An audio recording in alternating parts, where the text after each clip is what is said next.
Hi friends, welcome to Saran Mega's Kitchen. வீடியோக்குள்ள போறதுக்கு முன்னாடி Saran Mega's சேனலை சப்ஸ்கிரைப் பண்ணாதவங்க சப்ஸ்கிரைப் பண்ணிக்கோங்க. மறக்காம அந்த பெல் பட்டனை பிரஸ் பண்ணிக்கோங்க. Hi viewers, இன்னைக்கு நம்ம Hogenakkal ஸ்டைல் மீன் குழம்பு எப்படி செய்யலாம்னு பார்க்கலாங்க. ரொம்ப டேஸ்டா இருக்கும். ரொம்ப ஈஸியான செய்முறை நான் உங்களுக்கு செஞ்சு காமிச்சிருக்கேன். வீடியோ முழுமையா ஸ்கிப் பண்ணாம பாத்தீங்க அப்படினா தான் உங்களுக்கு புரியுங்க. வாங்க பார்க்கலாம். ஃபர்ஸ்ட் ஒரு கடாயில தேவையான அளவு எண்ணெய் விட்டுக்குங்க. எண்ணெய் சூடானதும் சீரகம் மட்டும்தாங்க சேர்க்க போகிறோம். வேறு எந்த வாசனை பொருட்களும் இதுக்கு நம்ம சேர்க்க போகிறதில்ல. சீரகம் நல்லா பொரிஞ்ச ஓரளவுக்கு வெயிட் பண்ணுங்கள். அதுக்கப்புறமா கருவேப்பிலை,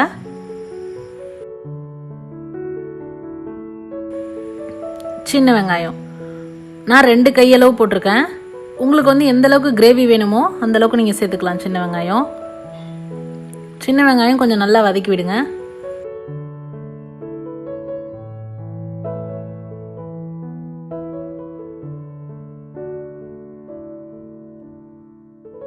வெங்காயம் நல்லா வதங்கினதுக்கு அப்புறமா தக்காளி சேர்த்துக்கலாங்க. நான் 2 சைஸ் மீடியம் சைஸ் தக்காளி சேர்த்துருக்கேங்க. தக்காளி நல்லா வதக்கிக்கோங்க. தக்காளி வதங்கும் போதே நம்ம குழம்புக்கு தேவையான புளியும் சேர்த்து இதிலே வதக்கிக்கலாங்க. இதோட ஹைலைட்டே இந்த புளியை இந்த மசாலா கூட சேர்த்து நம்ம அரைக்க போகிறது தான். அது டேஸ்ட் உங்களுக்கு டிஃப்ரெண்ட் பண்ணி காமிக்கும். அடுத்ததாக தக்காளி எல்லாம் நல்லா வதங்கினதுக்கு அப்புறமா கறி மசால் பொடி, தனி மிளகாய் தூள், உங்கள் காரத்துக்கு ஏற்ற மாதிரி சேர்த்துக்கோங்க. அப்புறமா மல்லித்தூள், கறி மசால் பொடி நான் 2 டேபிள் ஸ்பூன் சேர்த்துருக்கேங்க. மல்லித்தூள் 2 டேபிள் ஸ்பூன். அதுக்கப்புறமா மஞ்சள் தூள். தக்காளி நல்லா உங்களுக்கு வதங்கணும்னு அவசியம் இல்லைங்க. எல்லா மசால் பொடியும் சேர்த்து தக்காளி கூட நல்லா வெந்து வந்தால் கூட உங்களுக்கு போதும். இது எல்லாம் சேர்ந்து நல்லா வெந்து வர அளவுக்கு வெயிட் பண்ணுவாங்க. அது வேகும் போது உங்களுக்கு அடி பிடிக்கும். தண்ணி எது விடாமல் ரொம்ப ட்ரை ஆகிடுச்சு அப்படின்னா லைட்டாக தண்ணி மட்டும் தெளிச்சுக்கோங்க. தண்ணி ஊற்றி வேக வைக்க வேண்டாம். பாருங்கள், இந்தளவுக்கு ரொம்ப ட்ரை ஆகிடுச்சு, உங்களுக்கு குக் ஆகலை, அடி பிடிக்குது அப்படின்னா மட்டும் லைட்டாக தண்ணி தெளிச்சுக்கோங்க. இல்லை அப்படின்னா உங்களுக்கு வேண்டாம்.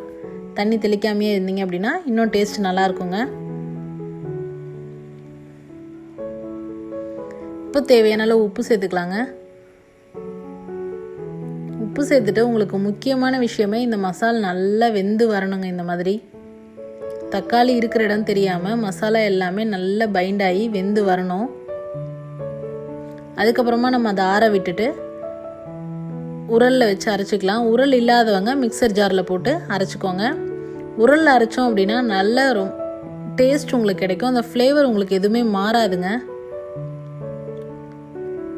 நல்லா நைஸாக அரைச்சி எடுத்துக்குவோம்.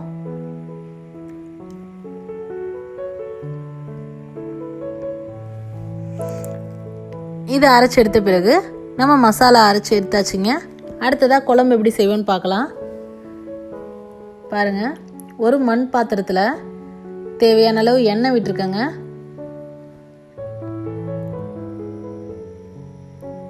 புதுசாக மண் பாத்திரம் வாங்கினீங்க அப்படின்னா நீங்கள் ஸ்ட்ரைட்டாக அதை கேஸில் வைக்கிறத விட அது இந்த மாதிரி விறகு அடுப்பில் வச்சுட்டு அதுக்கப்புறமா நீங்கள் கேஸில் யூஸ் பண்ணிங்க அப்படின்னா அந்த மண் பாத்திரத்தோட லைஃப் வந்து உங்களுக்கு சேர்த்து கிடைக்குங்க. சீக்கிரமாக உங்களுக்கு மண் பாத்திரம் வெடிச்சு போகாது.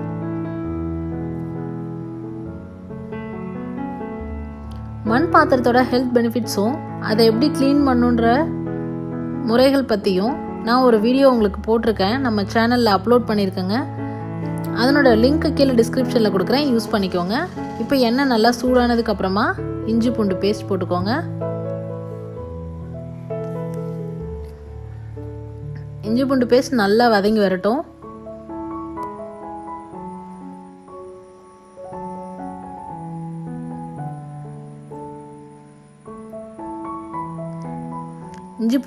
இஞ்சி பூண்டு பேஸ்ட்டோட பச்சை வாசனை போகிற அளவுக்கு நல்லா வதக்கிக்கோங்க.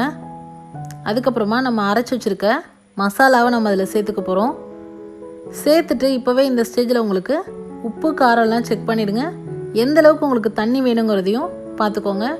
இந்த குழம்பு வந்து நல்லா திக்காக கிரேவியாக இருந்தால் தான் உங்களுக்கு நல்லாயிருக்குங்க. நான் குழம்புக்கு தேவையான மீன் எடுத்திருக்கேன். மத்தி மீன் எடுத்து நல்லா சுத்தம் பண்ணி எடுத்திருக்கேங்க. மத்தி மீனோட ஹெல்த் பெனிஃபிட்ஸ் பார்த்தீங்க அப்படின்னா பேசணுன்னா இந்த வீடியோ பத்தாதுங்க. அவ்வளோ நல்லது நமக்கு.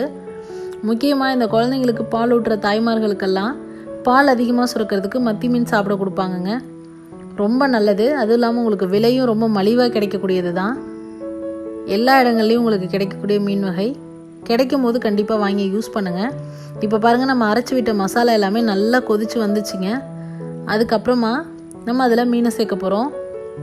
உங்களுக்கு மசாலா ஏற்கனவே எல்லாமே நம்ம நல்லா குக் பண்ணி வதக்கிட்டதுனால பெருசாக உங்களுக்கு இதில் குக் ஆகிறதுக்கு ஒன்றும் இல்லைங்க. அதனால் எண்ணெயில் தாளித்து விட்டோடனே கொஞ்ச நேரத்தில் கொதி வந்தோடனே உங்களுக்கு பச்சை வாசனைலாம் போயிடும்.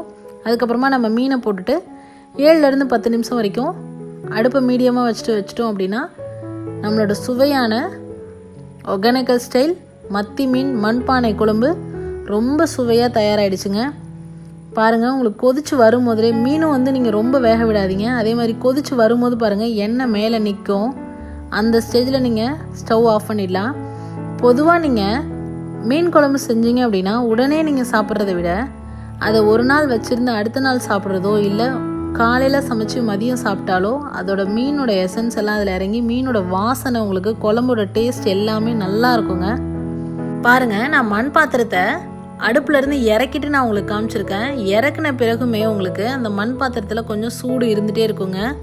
அதுதான் அதோட ஹைலைட்டும் கூட. அதுக்கப்புறமா அந்த எண்ணெய் எல்லாம் மேலே பிரிஞ்சு வந்திருக்கு பாருங்கள் மசாலாலேருந்து. இந்த குழம்பு நீங்கள் ஒரு வாரத்துக்கு வெளியில் வச்சுருந்தீங்க அப்படின்னா கூட ஒன்றும் ஆகாதுங்க, கெட்டு போகாதுங்க.